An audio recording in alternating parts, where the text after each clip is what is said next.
Kalau feodalisme itu memang dituntut kamu tuh jadi budak saya. Nah, itu Ya. kalau feodal kamu dituntut jadi budak saya. Tapi kalau takdim kepada kiai itu bukan dituntut karena kita yang memang takdim kepada kiai ini kebalik. Jadi salah.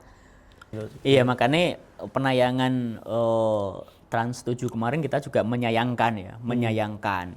Karena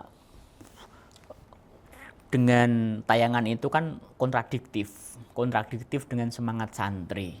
Maka kita menyayangkan apa yang ditayangkan oleh Trans 7 karena apa yang tayangan Trans 7 itu suatu hal yang tidak benar, begitu tidak benar.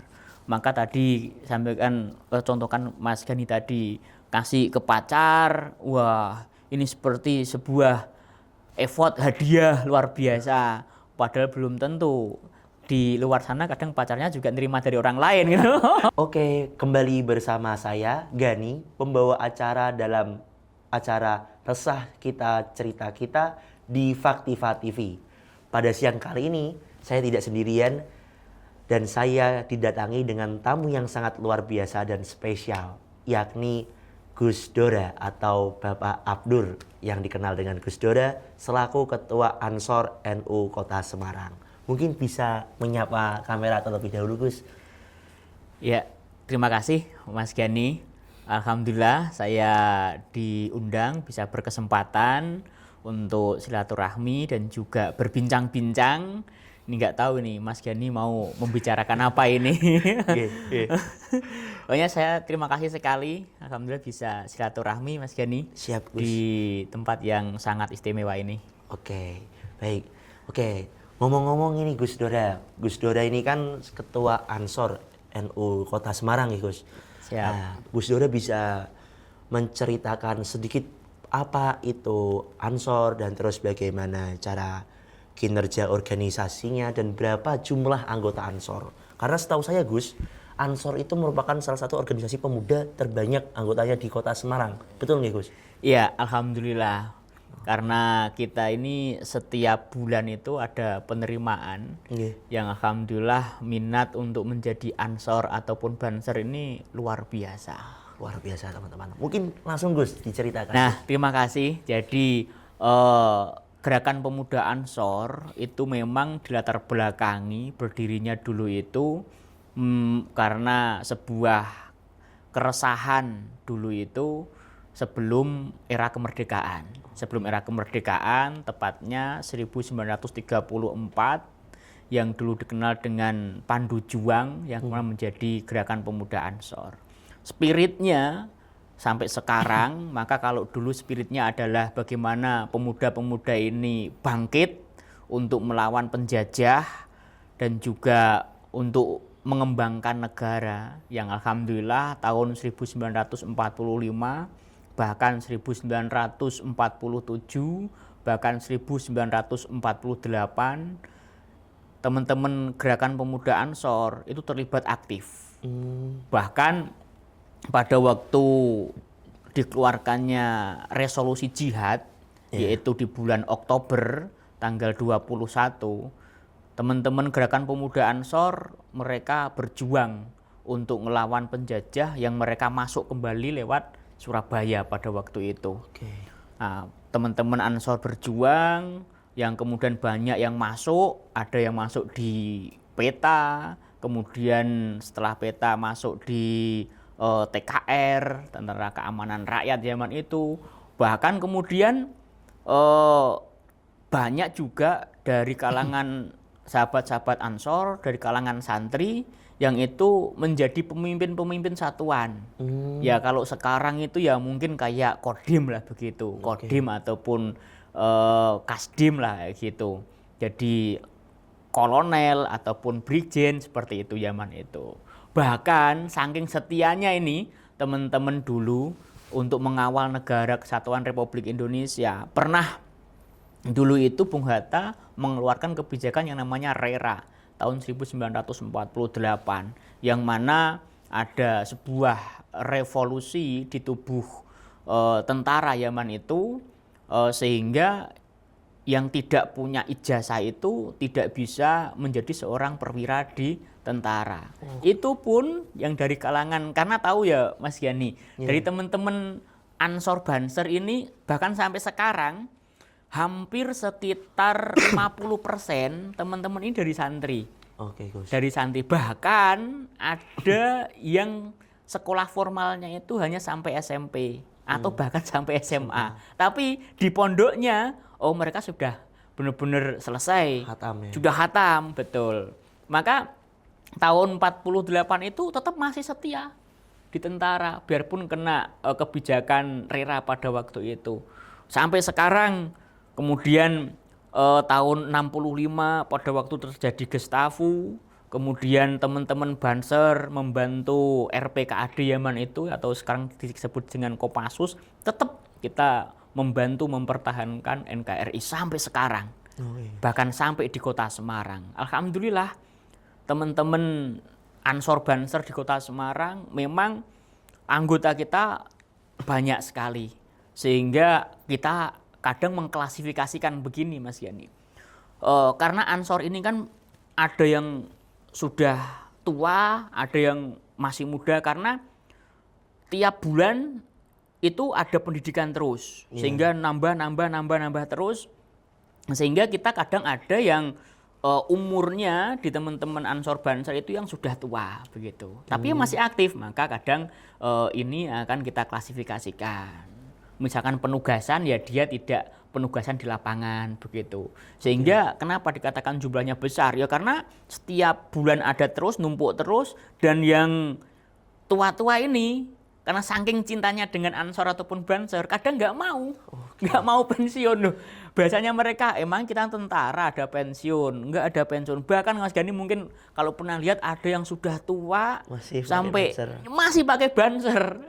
Loh, Mbah kok masih pakai Banser? No, jangan Mbah, masih muda. Nah, karena ya itu kita nggak bisa, maka kadang kita klasifikasi, maka jumlahnya banyak. Dan teman-teman misinya ya itu yang pertama Mas Gani, memang misi yang pertama kita adalah mempertahankan negara kesatuan Republik Indonesia, dan yang kedua menjaga Islam yang rahmatan lil alamin gitu. Gitu. Wah, keren ya. Jadi ini kayaknya pertemuan santri dengan santri, Gus. Jadi mengingatkan masa lalu, Gus, saya juga. Pernah nyantri, Mas Yani? Dulu kan di Jawa Timur juga, Gus. Tak kira di Pondok Makan. Enggak, Pondok Genduk mungkin. Pondok Indah. Pondok Indah. Oke, Gus. Berarti Ansor itu di bawahnya NU secara struktural atau Banomi atau bagaimana, Gus? Nah, kalau Ansor jadi Nahdlatul Ulama itu sebagai induk, jadi di Nahdlatul Ulama itu punya badan otonom yang membawai di masing-masing segmen. Nah, kalau di segmen ibu-ibu itu namanya Muslimat. Nah, yang ibu-ibu bedanya kalau ketemuan di ibu-ibu kok sudah mambu bau-bau minyak kasturi. Enggak. Minyak kayu putih. Wah, ini berarti ibu-ibu muslimah. Nah, kalau di ibu-ibu yang kok baunya wangi-wangi, ya ini fatayat. Masih muda-muda. Nah, ada segmen-segmennya. Ibu-ibu itu namanya muslimat, kemudian ibu muda atau mudi-mudi, ya itu namanya fatayat. Nah, kemudian kalau yang pemuda-pemuda itu di Gerakan Pemuda Ansor. Dan nanti yang di remajanya ada, atau di pelajarnya ada Ibnu untuk yang pelajar, sedangkan untuk yang putri IPPNU. Jadi memang diklasifikasi. Nah, NU ini sebagai induknya. Otomatis karena sebagai induknya, yang di NU ya bapak-bapaknya begitu. Sehingga jenjang kaderisasi di Nahdlatul Ulama itu benar-benar terfilter. Nah, terfilter sehingga calon-calon pemimpin di Nahdlatul Ulama, karena Nahdlatul Ulama ini kan seperti hilirnya ya, ujungnya, ujung paling fundament, paling pokok. Jadi jangan sampai kalau tidak ada regenerasi di Ansor terutama ataupun di Ibnu, kemudian dia di NU tidak memahami NU, ini kan bahaya. Iya, betul. Karena NU ini kan jamaahnya ini kan luar biasa. ribuan jutaan. Berapa jumlah anggota NU? Kalau sudah bisa ngitung jumlah Muhammadiyah ataupun yang lain, sisanya NU. Nggak bisa dihitung. Nah, itu artinya kepemimpinan NU itu benar-benar dibutuhkan seorang pemimpin yang sangat-sangat benar-benar sudah mempunyai bekal, betul, sudah mempunyai bekal, sudah mempunyai pengalaman sebelumnya, sehingga benar-benar memimpin ke depannya di NU itu sudah matang begitu, tidak lagi dibuat main-main atau dibuat apa begitu. Nah, itulah organisasinya, posisi Ansor di Nahdlatul Ulama. Oke, luar biasa ya. Jadi teman-teman akhirnya tahu kalau Ansor itu merupakan badan otonom di bawah struktural organisasi NU. Oke. Ini Gus, ngomong-ngomong ya, kalau kita kan lihat ini Gus kan juga dulu kan seorang santri. Iya. Nah, kita lagi kemarin itu, apalagi kan besok ini kan tanggal 22 itu kan tadi kan hari santri. Hari santri, karena betul. tanggal 21 kan resolusi jihad. Iya. Nah, dan akhir-akhir ini pemberitaan pesantren santri itu disebutkan Gus. Aku pun sebenarnya nggak terima juga Gus. Makanya saya itu aktivis yang santri juga di sini. Sama dan Gus berarti. juga sama. Salma mater. Iya.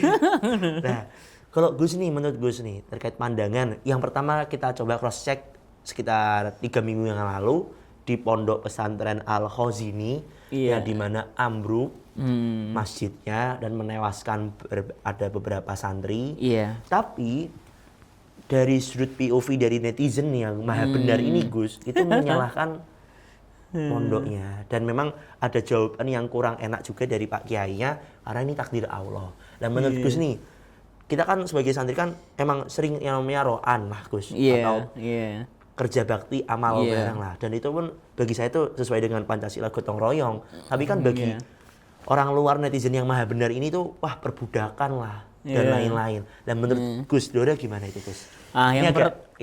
Yang pertama, sebelum masuk kepada kasuistik case tadi pondok Al Khazini, lebih dulu kita ngelihat di zaman dunia yang sekarang, kalau saya nyebutnya sebagai zaman dunia post-truth.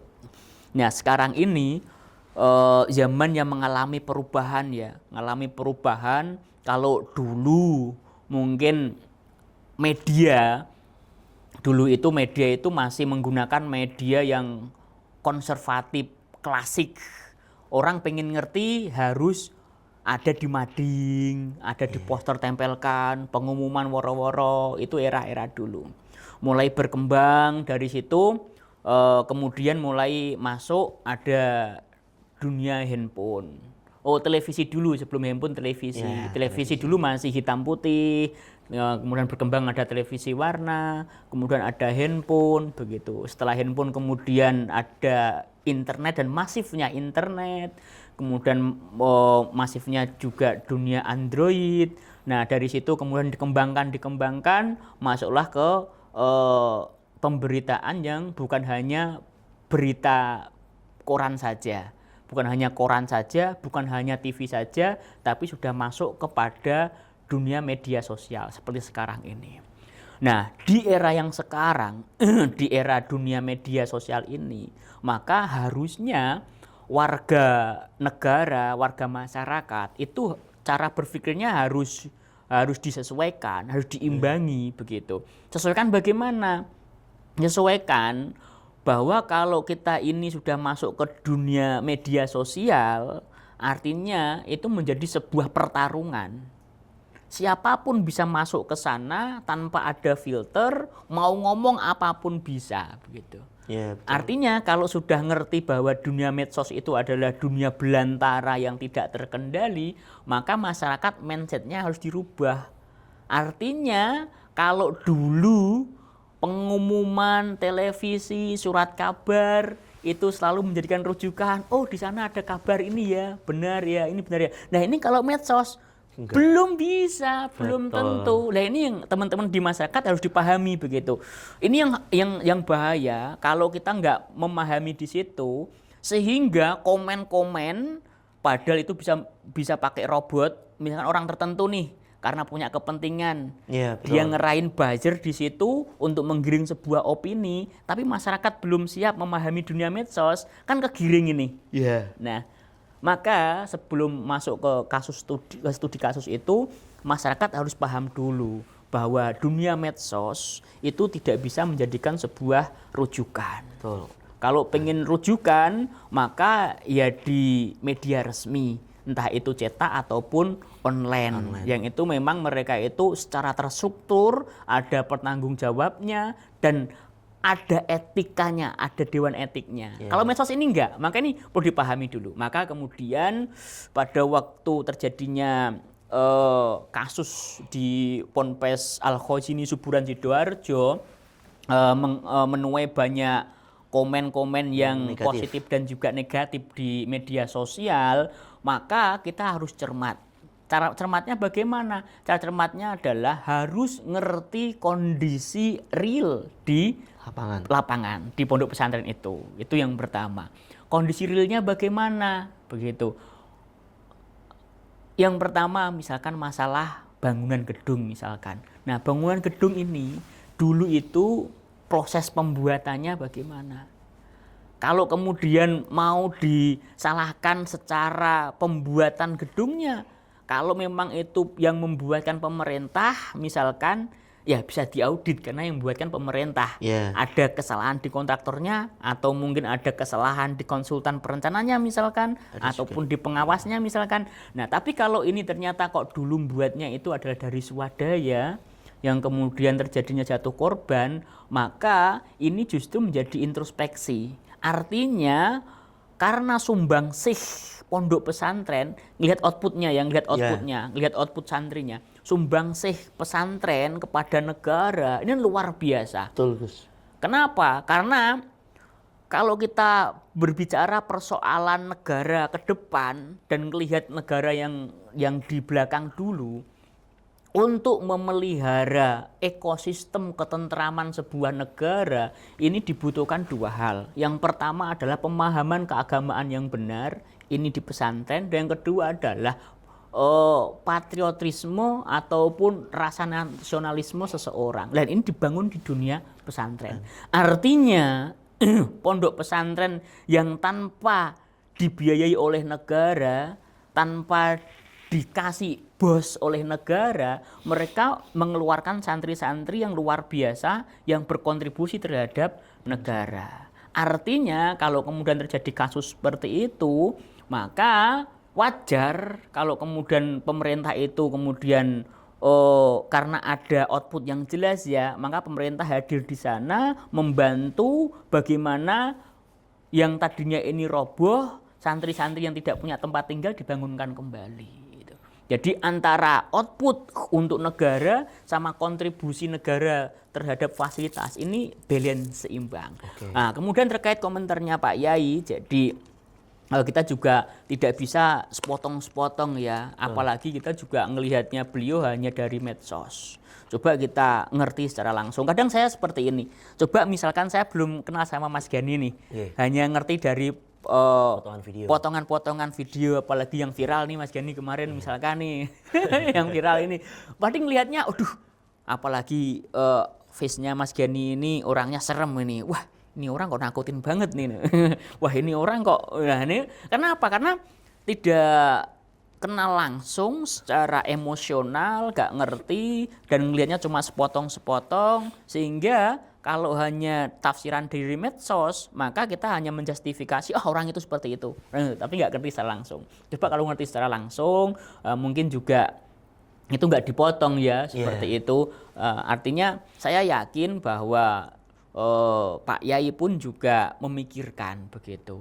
Artinya memikirkan mulai dari dampak efek, baik itu yang meninggal ataupun kemudian yang sakit ataupun kemudian yang selamat, tapi mereka butuh karena mungkin ada rasa trauma gitu, pasti semua dipikirkan begitu. Gitu. Jawaban yang cukup panjang ya Gus ternyata. Boleh minum dulu Gus, karena pada siang hari ini kita disponsori oleh Livi Coffee teman-teman sekalian. Rasanya luar biasa. Sama ini Gus, coba kita agak naik lebih agak panas nih Gus. Karena kalau di beberapa pandangan yang terakhir itu, apalagi kemarin sempat ada berita yang cukup viral dan menggemparkan, yakni tayangan dari Trans 7 yang menganggap bahwa pesantren merupakan tempat feodalisme. Tapi kan kalau bagi pandangan kita sebagai santri kan takzim ya Gus. Nah Gus bisa nggak sih Gus bisa menjelaskan ke media, ke khalayak umum, apa sih perbedaan antara feodalisme dan rasa takzim santri kepada kiai? Ya. Karena kan banyak nih Gus, potongan kita harus jongkok, harus apa ya kalau depan kiai, dan harus kadang-kadang kiai ini monggo Gus. Mungkin Gus yang lebih paham Jadi Gus. kalau feodalisme itu memang dituntut kamu tuh jadi budak saya. Nah, itu Ya. kalau feodal kamu dituntut budak saya. Tapi kalau takdim kepada kiai itu bukan dituntut, karena kita yang memang takdim kepada kiai ini kebalik. Jadi salah. Oke. Cuman kalau dilihat secara kasat mata ini sama, tapi konsepnya beda. Oke, ulangi lagi Gus. Nah, kalau Feodalisme. kalau feodalisme itu memang memperbudak seseorang. Kamu jadi budak saya. Oke. Memang diperbudak dari atas ke bawah. Tapi kalau takdim itu bukan diminta dari atas, memang dari bawah. Dari bawah yang menghormati atas. Bottom to up. Dan up to bottom. Nah, ini suatu hal yang berbeda. Maka tidak bisa disamakan. Nah, kadang orang yang tidak ngerti, apalagi nyuwun sewu, Mas Gani, orang yang tidak, yang pertama ya, orang yang tidak paham agama yang pertama. Yang kedua, orang yang tidak percaya namanya berkah. Ya. Bahwa sebenarnya yang namanya berkah ini adalah suatu hal yang luar biasa. Berkah itu apa? Berkah itu adalah suatu hal yang ziyadatul khair. Kalau kita ini semakin menambah kebaikan, oh berarti kita dapat berkah begitu. Nah, orang kadang kalau tidak paham terkait persoalan agama, nggak usah keberkahnya dulu, agamanya dulu saja. Kadang orang yang nyuwun sewu, yang dia itu tidak memahami konsep ketauhidan atau tidak memahami konsep ketuhanan misalkan. Paling mudah misalkan, alah ngapain kita ini harus beragama? Wong saya juga dapat uang juga dari kerja. Oke. Saya bisa makan juga dari kerja. Nah, itu kan dia lebih mengesampingkan nggak ada agama dong di sini hadir di hidup saya. Wong saya ngapain juga karena faktor diri saya. Ini tipe yang pertama. Jangankan berkah, agama pun nggak percaya begitu. Ateis. Yo semi ateis lah. Semi-ateis. Karena KTP-nya Islam. Oke. Gitu, KTP-nya Islam ini. Nih. Yang kedua, tipe yang kedua selain ini, yang kedua adalah dia memahami agama. Iya. Cuman memahami agama ketauhidan itu hanya sebuah rutinitas. Karena kita atau orang ini itu bisa beragama lebih banyaknya faktor hereditas. Faktor keturunan. Iya, faktor keturunan gitu. Karena bapaknya Islam ya, anaknya Islam. Islam dan seterusnya gitu. Jadi rutinitas dia beragama Islam, kalau nanti saatnya dia sholat Jumat karena malu ya sholat Jumat gitu. Kadang ya kalau sholat Jumat yang penting ya sholat Idul Fitri, Idul Adha begitulah begitu. Tapi ini mending level yang ini agak masih mending dia masih mau beribadah betul. Nah, terus ada level lagi yang memang mereka itu beragama, ya, ngerti agama, tapi yang dia ngerti agama itu hanya apa yang ada dalam teks. Ya. Teks artinya dalam teks ini hadisnya demikian ya demikian, ayatnya demikian ya demikian. Dia tidak menggunakan ulumul tafsir, tidak menggunakan ulumul hadis. Sehingga teksnya demikian ya demikian begitu. Contoh misalkan salah satu ayat Al-Qur'an, wassariqu wassariqatu faqta'u aydiyahuma. Kan itu ada itu bahwa pencuri pencuri laki-laki dan pencuri perempuan potong tangannya begitu kan di ayat. Maka kalau ditafsirkan secara teks bahwa aydiyahuma tangannya dipotong tangan begitu. Tapi di Indonesia potong tangan enggak? Enggak kan? Enggak. Nah, artinya kalau orang yang tipe ini ya harus memaksakan, potong tangannya dong gitu. Kan sesuai tagnya begitu. Kalau aku kayak kenal ini Gus. Kayak tahu alirannya apa ini Gus. Nah, ya pokoknya itu. Nah, maka di Indonesia yang namanya idioma itu bukan tangan secara physically, Iya. tapi adalah yang namanya idioma itu adalah kekuasaan.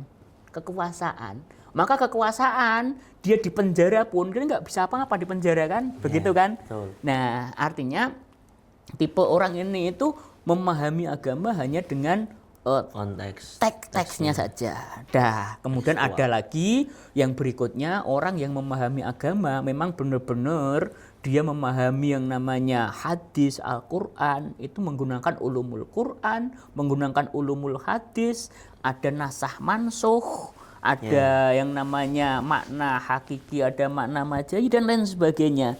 Sehingga dalam menafsirkan sebuah agama itu benar-benar agama itu benar-benar apa yang diwahyukan itu benar-benar sesuai gitu. Betul. Begitu. Nah, ini kalangan-kalangan ini kemudian yang mereka percaya yang namanya berkah begitu. Kenapa kok percaya dengan namanya berkah? Karena kita ngerti agama sekarang ini ya, kita ngerti agama sekarang ini. Kita kan nggak semata-mata karena ngerti sendiri. Ya, pasti ada yang namanya guru. betul, ada guru, ada yang membimbing, Betul. begitu. Ada Nah, yang mengajarkan. ada yang mengajarkan sebagai balas budi kita pada orang yang mengajarkan agama kepada kita. Maka dulu Sayyidina Ali pernah terkenal itu kalau ada orang yang mengajarkan satu huruf saja akan saya cium tangannya, satu huruf. Apalagi kita ini diajarkan banyak agama gitulah. Disitulah kemudian namanya berkah itu, berkah seorang guru. Buktinya apa? Buktinya ini satu contoh. Apa itu? Dulu Mbah Hasyim Asy'ari, Nggih. Mbah Hasyim Asy'ari itu pernah menjadi muridnya Mbah Kiai Haji Khalil Bangkalan.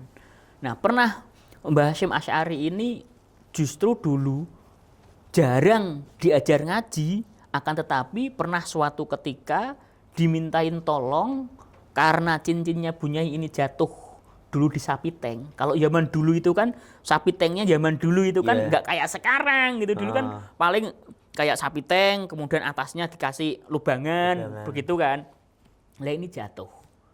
Kemudian Mbah Hasyim suruh mencarikan seperti itu. Sebagai santri nyari cincin di sapi tank. Wah. Kalau sekarang Ya susah Gus. itu Mbah Hasyim dijalani karena apa? Rasa tantimnya kepada Mbah Khalil. Akhirnya setelah itu suruh pulang dan menjadi santri yang luar biasa, jadi salah satu Kiai atau besar. menjadi kiai besar dan menjadi pendiri Nahdlatul Ulama. Itu salah satu contoh. Berarti yang artinya berarti netizen itu apalagi yang belum pernah merasakan jadi seorang santri itu ya enggak tahu apa ya bagaimana ilmu barakah itu Gus. Ya enggak? Iya. Saya juga pernah sempat Gus mendengarkan mahfuzat dari guru saya dulu tuh inal barokah fil harokah. Sesungguhnya barokah itu ada di dalam pergerakan. Iya. Nah, gerak kita. Kalau Gus Dora itu nyantri berapa lama Gus?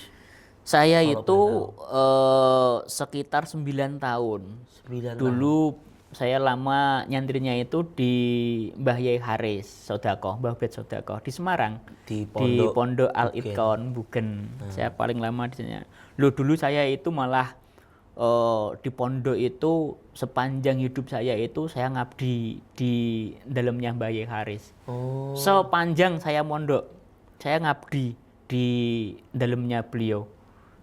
Nah, makanya Berarti Gus Dora yang sukses ini pun karena barokah dari pihak Yai ya dulu. amin, betul. Makanya kemudian orang, loh saya itu sepanjang mulai masuk pondok itu sudah langsung ngabdi di tempatnya Mbah Yai. Apapun kerjaan, apa yang diperintah, bahkan nggak diperintah, saya laksanakan semua dari pagi sampai malam apapun. Bahkan itu rasa senengnya gitu loh. Apapun perintah beliau. Tapi apakah kemudian beliau kayak seorang feodal kemudian memperbudak begini-begini? Nggak pernah. Nggak pernah ya Gus. Nggak pernah. Bahkan banyak santri yang pengen ngabdi dalam itu nggak bisa. Benar-benar diselektif. Mungkin satu-satunya cuma saya mungkin yang tiba-tiba santri kemudian jadi dalam. abdi dalam itu. Yang lain enggak. Minimal itu kalau jadi santri abdi dalam, dulu saya di pondok, itu minimal itu sudah harus selesai Jawahirul Maknun. Sudah harus selesai. Jawahirul Maknun itu di atasnya Alfiyah. Jadi kalau tingkatannya itu kan Imriti, Alfiyah, kemudian Jawahirul Maknun misalkan. Setelah Jawahirul Maknun itu baru boleh ngabdi dalam. Nah, saya termasuk orang yang mungkin tadi itu ya, orang yang ya karena saya dulu prinsipnya di pondok itu harus ngabdi.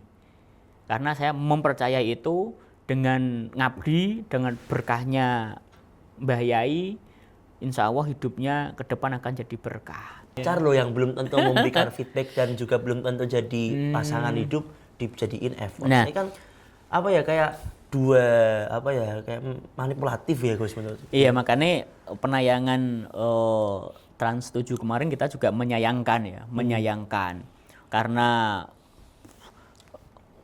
dengan tayangan itu kan kontradiktif dengan semangat santri. Maka kita menyayangkan apa yang ditayangkan oleh Trans 7 karena apa yang tayangan Trans 7 itu suatu hal yang tidak benar, begitu tidak benar. Maka tadi sampaikan contohkan Mas Gani tadi kasih ke pacar, wah ini seperti sebuah effort hadiah luar biasa, padahal belum tentu. Di luar sana kadang pacarnya juga nerima dari orang lain gitu. Nah, sedangkan kalau ada santri ngasih Mbah Yainya dikasih sebagai sebuah perbudakan atau perbudakan, maka ini salah, tidak benar. Kenapa? Jadi tadi saya sampaikan bahwa kita bisa seperti ini. Yang pertama ya, sebagai ujung pintu Babul A'dham, pintu besarnya kita ini bisa mendapatkan wahyu Kanjeng Nabi, jelas. Dari Kanjeng Nabi ya utamanya. Nah, dari Kanjeng Nabi kemudian sahabat, kemudian dari sahabat itu kemudian ada tabi'in, tabi'in, ada sholafus sholihin dan seterusnya lah sampai kemudian sampai kepada generasi ulama yang sekarang. Artinya apa toh yang bisa kita berikan kepada guru kita begitu? Apa toh yang bisa kita setidaknya bukan balas budi, kalau balas budi nggak bisa kita balas budi kepada guru kita. Setidaknya yang bisa membahagiakan guru kita begitu. Jadi kenapa toh kok kita ini untuk membahagiakan guru kita? Ya karena dengan guru kita ini, dengan ulama kita ini, kita ngerti dunia yang sekarang. Coba bayangkan misalkan kalau dulu tidak ada Kanjeng Nabi, bahkan sekarang pasti tidak ada ulama, maka dunia ini pasti akan menjadi dunia yang jahiliyah. Ya kembali sebelum adanya Kanjeng Nabi. Contohnya dulu di Ka'bah ada dua kaum Akhlaf sama kaum Muthayyibun. Kaum Akhlaf itu kaum yang dikomandani oleh Abu Jahal, Abu Lahab. Kemudian dari kaum Muthayyibun itu adalah dikomandani oleh kakeknya Kanjeng Nabi, Abdul Muthalib, kemudian sampai Kanjeng Nabi. Itu dulu kaum Akhlaf itu dulu di Mekah waktu itu, ya mereka ngadain yang namanya penyajian penyembelian anak perempuan sebagai tumbal, kemudian perbudakan dan lain sebagainya. Nah, dengan sekarang hadirnya Rasul, adanya ulama, kemudian dunia ini menjadi cerah, hidup juga damai, begitu. Nah, kenapa mereka itu nggak pernah melihat hal-hal yang semacam ini gitu? Kok kemudian ada santri ngasih kiainya saja hanya sekedar uang hadiah saja gitu.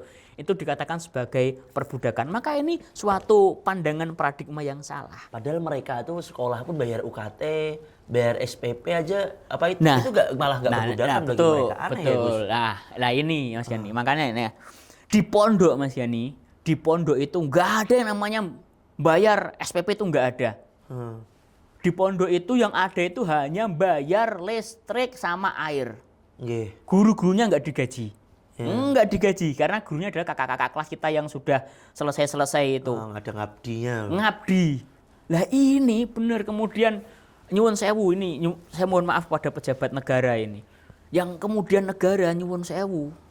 Sekolah yang dibiayai oleh negara, gratis oleh negara, misalkan ya.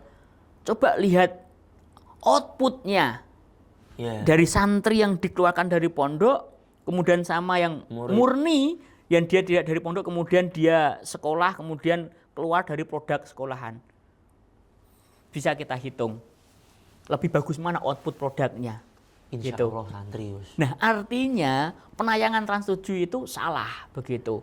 Maka harus ngelihat produk santri itu bagaimana. Kemudian sama ini, tokoh-tokoh di masyarakat kita. Nyuwun sewu Indonesia kan mayoritas muslim ya. Nggih. Oke. Nah, tokoh-tokoh di kampung, tokoh-tokoh di komplek-komplek ataupun di apa yang menjadi tokoh agama, pastikan seorang Bapak-bapak. orang yang beragama, Ya. iya kan? Orang yang beragama rata-rata dari pondok pesantren. Betul. Dan mereka itu yang mengendalikan warga masyarakat di komplek itu. Contoh misalkan, contoh di kampung saya misalkan atau di tempat tinggal saya di Mijen misalkan, pasti ada kiainya. Itu ada kiainya yang jadi rujukan. Kemudian kalau ada masalah-masalah apa ke kiainya, bahkan kalau ada masalah kiainya yang turun begitu. Apakah kemudian nyuwun sewu alumni pendidikan atau mungkin sekarang levelnya S3 profesor misalkan atau dokter kemudian di situ kalau ada masalah kemudian dia bisa mendamaikan umat? Cenderung tidak. Ya. Karena dia lebih cenderung akademis, lebih banyak di kampus, bukan di Teori. masyarakat. Yang lebih banyak di masyarakat masih pemangku agama. Dan pemangku agama ini adalah dari pondok pesantren. Jadi sebenarnya negara ini bisa tentrem, bisa damai, itu ya karena kiai-kiai kampung itu yang selalu menenangkan masyarakat. Nah ini yang negara harus dipikir. Iya, betul. Maka negara ini, saya minta maaf sama negara, makanya negara tidak boleh seperti itu. Artinya kalau kemudian kasus Trans 7 ini kok kemudian negara tidak andil, seperti hanya membiarkan gitu. Betul. Maka nggak boleh, harus andil. Karena apa? Kontribusinya santri saat sudah lulus menjadi pemangku agama, menjadi tokoh agama, mereka itu merangkul masyarakat, menjadi ademnya masyarakat. Misalkan kemarin waktu demo besar-besaran akhir bulan Agustus ya Mas Gani ya. Mas Gani ikut demo kan? Ikut. Wah, Tapi tidak ikut bakar. kan. Coba itu yang gerak baru teman-teman Mahasiswa. mahasiswa dan pemuda lah, dan pemuda. Coba misalkan kemudian warga itu resah, merasakan hal yang sama, kemudian tidak didem-dem ya apa? Jadi adep dilus-lus lah. Tidak di Kondisikan. sama pemangku agama yang masing-masing. Wah, iya tuh, Oh Mas. gerak semua. Oh bisa jadi Nepal. jadi apa? Revolusi. Iya.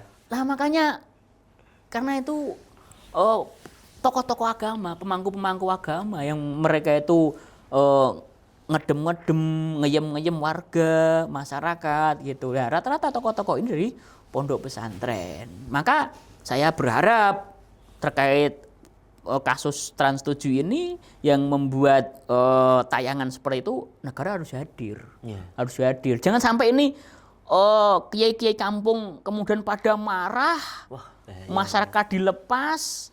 Nah, ini kan jadi bahaya begitu. Itu Mas Yani. betul. Ya. Oke, luar biasa teman-teman. Mungkin kita sudah cukup lama juga mendengarkan insight yang luar biasa dari Gus Dora. Mungkin terakhir Gus untuk pemirsa yang ada di manapun berada, apa pesan Gus Dora untuk pemuda terutama yang ada di Kota Semarang? Karena Gus Dora kan adalah bisa jadi representasi anak muda. Oh ya, Oke. masih muda banget. Iya, Ya, untuk Kota Semarang, teman-teman generasi muda, alhamdulillah ya, sekarang ini saya melihat perkembangan perekonomian sudah mulai menggeliat. Jadi saya juga pernah mengkritisi waktu bulan sebelum puasa sudah ngomong sama teman-teman, kondisi ekonomi kita susah. Susah sekali, susah. Apalagi menjelang puasa, menjelang lebaran, itu mesti masyarakat butuh konsumsi yang banyak, yang besar, tapi uang nggak ada waktu itu. Saya kritisi betul, ini susah, saya ngomong susah. Nah kemarin waktu Pak Menteri Keuangan dilantik, saya awalnya agak pesimis awalnya. Pak Purbaya. Pak Purbaya agak pesimis. Tak kritik juga awalnya waktu dia itu statement pertama. Yeah. Tapi hari berikutnya dengan kebijakan beliau menggelontorkan 200 triliun ke Bank Himbara. Oh, saya jadi optimis. Ini bener ini saya gitu. Nah, sekarang betul. Yang pertama saya sampaikan untuk generasi muda sekarang ekonomi alhamdulillah udah mulai pulih membaik. Saya katakan itu, udah mulai membaik. Nah, setelah ekonomi ini pulih membaik, untuk generasi muda, yuk sekarang kita berkarya. Berkarya, jangan lagi kemudian karena ekonomi sudah mulai pulih kembali, kalau misalkan ada kesulitan, ada masalah, entah itu persoalan usaha karena permodalan, bisa dibantu. Begitu, bisa dibantu karena juga bank-bank juga sudah mulai membuka ruang-ruang itu. Dan berikutnya adalah kreativitas. Dan yang terakhir harus jaga ketentraman Kota Semarang. Apalagi Kota Semarang ini termasuk yang kondusif. Kenapa kondusif? Selain Pak Menkyu ini menggelontorkan ke Himbara, pemerintah Kota Semarang lewat kebijakan Bu Wali Kota dengan digelontorkannya uang ke RT 25 juta. Ini juga menjadi suatu hal yang luar biasa untuk menaikkan ekonomi dari bawah. Artinya dari uang 25 juta itu setidaknya kalau ada UMKM di level tingkatan RT saja terkait konsumsi bisa kebeli. Kemudian kalau ada persewaan, RT ada acara bisa disewa. Artinya ini bisa hidup. Nah, menurut saya di Kota Semarang ini nggak ada kata kita ini akan sekarang ini ya, kita nggak ada kata ini ngelawan ataupun memberontak, nggak ada. Sekarang sudah kondusif, tinggal kita jaga. Kalau memang masih ada persoalan-persoalan, yuk kita sampaikan. Kebetulan saya di Gerakan Pemuda Ansor juga membuka posko, Mas Gani. Saya membuka posko aspirasi, ya, posko aspirasi artinya kita fokus kerja, fokus berkreasi, fokus beraktivitas. Tapi kalau ada masalah bisa ngadu ke saya punya posko. Siap pokoknya apapun aduannya. Termasuk seperti Mas Gani belum punya jodoh, bisa ngadu ke saya. Teman-teman pemuda, pokoknya saya punya posko aspirasi, ada masalah ngadu saya. Belum punya pacar, bisa ngadu. Belum punya jodoh, saya juga bisa mencarikan. Boleh sih, Gus. Terbukti. Terima kasih kepada Gus Dora yang sudah menyempatkan waktunya di acara Faktiva TV, Resah Kita, Cerita Kita. Mungkin cukup itu, Gus, pada segmentasi kali ini. Semoga kita dapat bertemu kembali, Gus. Siap, dan Gus Dora hati. selalu sehat terus. Amin, dan juga selalu berkarya. Dan juga doakan saya juga, Gus, biar cepat lulus juga. Amin, terima kasih. amin. Billahi taufiq walhidayah. Wassalamualaikum warahmatullahi wabarakatuh. Nanti bertemu di episode selanjutnya. See you, teman-teman.